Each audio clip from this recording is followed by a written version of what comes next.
The aftermath of a deadly protest in Benghazi, Libya, and new demonstrations spreading across Muslim countries, sparked by a video on the internet mocking Islam's prophet Muhammad. Move to Palestine. Haris Tareen of the Muslim Public Affairs Council in Washington says the movie was produced by what he describes as a hate-mongering industry in the United States. This industry that's developed here sees Islam as the problem. And Tareen says it was created after the terrorist attacks on New York and Washington 11 years ago. We will never forget the children, 800 children that lost a parent. Pamela Geller is a spokeswoman for Stop Islamization of America. Websites like hers have flourished on the internet and other media, according to a report last year by the Center for American Progress Research Organization.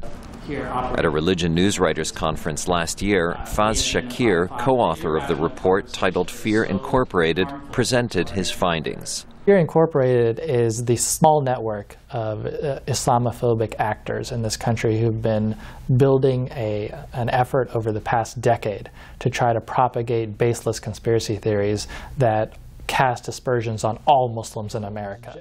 Shakir says they have received tens of millions of dollars in funding from anti-Islamic groups. So it pays to be an anti-Muslim hater. Norwegian mass killer Anders Behring Breivik's notes suggest he was inspired by anti-Islamic rhetoric from America.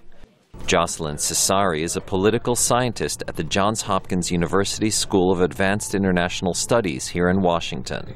It's a transatlantic activity. I have noticed the same topics, the same arguments, and the same figures actually circulating between Europe and the US. Cesari cites Dutch politician Geert Wilders, who 2 years ago joined protests against the construction of a mosque near the site of the destroyed World Trade Center in New York. No mosque here! She says Islamophobia is a European invention. And all this popular imagery around, the prophet as being an antichrist, or the prophet as being an obsessed person, with sex. All these kind of things are not new. You can read them even at the medieval times.